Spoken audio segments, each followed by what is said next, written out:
Le port de Gennevilliers, grand comme 500 terrains de foot, est surtout dédié au transport de marchandises, de matériaux de construction, de matières à recycler. Chaque jour, 15 à 20 barges arrivent ou repartent du port pour desservir la région parisienne, après être souvent passées par Le Havre. Quand les paquebots arrivent du monde entier, ils sont déchargés sur des péniches et des barges qui font la navette sur la Seine entre les ports du Havre et de Gennevilliers. Un balai est une activité industrielle qui fascine Bruno Debec. Regardez la pelleteuse là-bas, c'est vachement beau comme image ça. Ce guide conférencier anime à la belle saison une dizaine de visites du port en bateau. La société en Île-de-France a beaucoup moins conscience de tous les services que lui rend le port pour la bonne raison qu'elle n'y met jamais les pieds.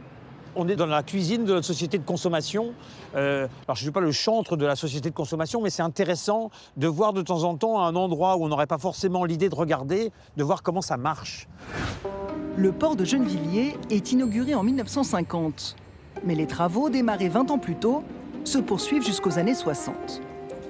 Les industriels s'installent, camions et trains livrent le charbon, l'essence, le ciment, les céréales. Puis Gennevilliers évolue avec la mondialisation. En 30 ans, Éric Attala a vu le nombre de containers étrangers exploser. Aujourd'hui, ce que vous voyez au niveau des conteneurs, c'était que des entrepôts de logistique. On recevait de la marchandise qui était fabriquée en France. Aujourd'hui, voilà, c'est l'importation. Tout ce que vous pouvez acheter au quotidien, aujourd'hui, ça arrive et ça transite sur le port de Gennevilliers. Composé de 6 darses, ces bassins qui permettent l'accostage des bateaux, le port est entouré d'un nœud routier crucial qui complète le fret ferroviaire. Une plateforme multimodale qu'Aropa, l'établissement public qui gère le port, aimerait développer, mais dans un espace restreint. On est dans le 92, en plein milieu finalement d'habitation, donc il n'y a pas de possibilité d'extension. En revanche, notre travail, c'est d'imaginer un port de demain où l'activité est plus dense, consomme finalement moins de surface au sol pour réaliser plus d'activités. Pour gagner de la place, des entrepôts à étages commencent à voir le jour. Ces barges font la navette entre les ports du Havre et de Gennevilliers. Elles transportent autant de marchandises que 100 à 200 camions.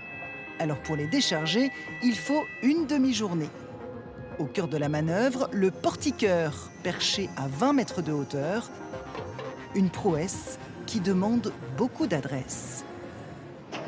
Voilà, ça, tac-tac, ça veut dire qu'il a tourné et peut lever en toute sécurité. Il doit s'aligner, il doit régler sa vitesse de descente, il y a plein de paramètres à gérer. Le vent, même le bateau, des fois, il bouge, donc il faut vraiment faire attention à sa manœuvre. Une fois les conteneurs déchargés, ils sont rangés comme un Tetris et attendent que des camions viennent les chercher. Dès le lendemain matin, ce conteneur de 15 tonnes arrive chez un client, seul autorisé à ouvrir le scellé. Les quelques 1300 cartons de marchandises fabriqués à Hong Kong sont déchargés, mis sur palettes et stockés.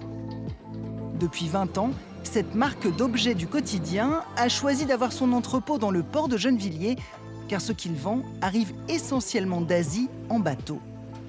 La position du port de Gennevilliers, elle est très importante pour nous, car elle est très proche de nos magasins qui sont à la fois parisiens, et aussi ça nous permet d'avoir une surface de stockage très importante ici. Une fois que les différents produits sont préparés ici par nos collègues qui sont à la préparation de commandes, tout est filmé sur palette, ils sont expédiés via transporteur en fait, dans nos différents magasins. Les 80 magasins qu'on a en Europe sont tous préparés ici, au départ de Gennevilliers. Plus de 300 entreprises sont ainsi installées au port de Gennevilliers, juste à côté des bassins ou un peu plus loin. Mais c'est toute l'Île-de-France qui a besoin de marchandises, alors il faut des camions à profusion.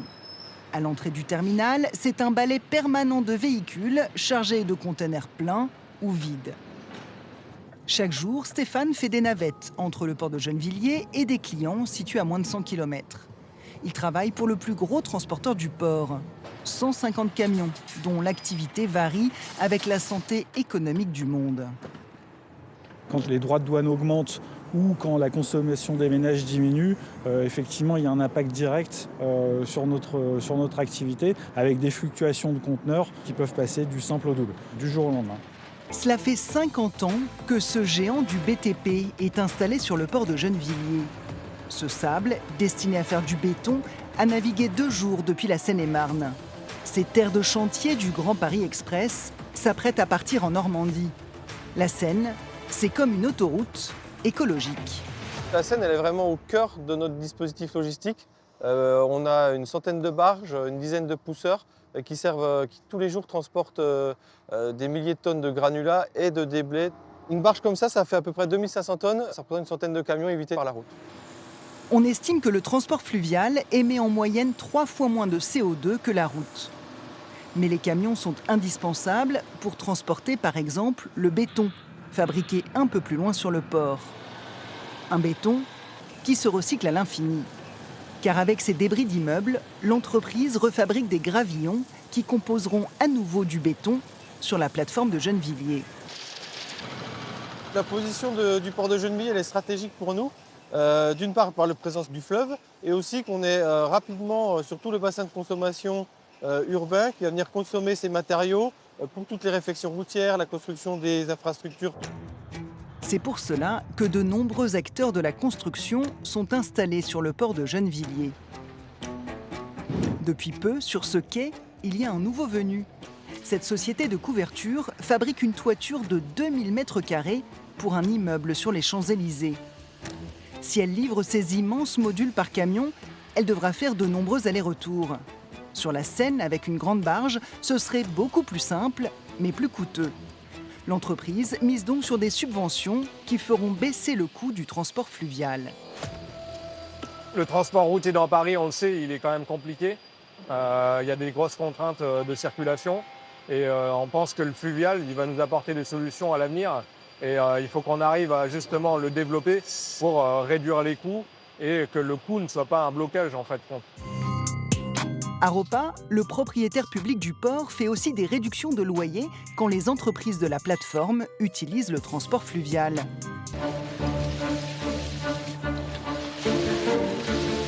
1500 tonnes de carcasses, de voitures, de vélos, de ressorts de matelas. Cette barge va naviguer 5 heures vers l'acierie de Porcheville dans les Yvelines pour refaire de l'acier tout neuf. Une partie de la matière à recycler provient de nos vieux lave-linges et lave-vaisselle. Toutes les machines à laver d'Île-de-France, soit 450 000 par an, atterrissent au port de Gennevilliers. Elles sont ensuite déchiquetées, puis triées par des salariés en insertion. Plus de 80% des matériaux sont récupérés. Et ensuite, mis dans des barres et réexpédié sur des endroits de retraitement, notamment le béton qui va servir à faire des soubassements routiers ou de voies ferrées. Le plastique qui peut être retraité, refaire un appareil neuf, donc c'est un beau challenge pour nous. Ce challenge, financé par l'éco-participation sur l'électroménager, nécessite de nombreuses étapes. Un peu plus loin sur le port, l'acier de nos lave-linges rejoint des carcasses de voitures et se fait broyer dans une machine avant de finir en petits copeaux chargés sur une barge. Mais la proximité du fleuve n'est pas le seul avantage du port. On est sur 25 000 m². Aujourd'hui, trouver 25 000 m² pour installer un broyeur tel que celui-ci, c'est très difficile. Donc là, d'être dans les ports, c'est idéal. Le recyclage, une activité qui se développe de plus en plus au port de Gennevilliers. Cet autre leader du secteur reçoit, lui, les encombrants de Paris et sa proche banlieue. Sur une tonne, on va recycler 600 kg, 60% de la matière en bois, ferraille, carton, matière valorisable. Les installations, de plus en plus perfectionnées, parviennent, grâce à des filtres, des aimants, du tri optique, à séparer les matières très finement. Stockées par catégorie, bois, plastique, papier, canettes, elles retrouveront une nouvelle vie dans d'autres usines. Comme ces balles de carton, envoyées chez un papetier en Seine-et-Marne.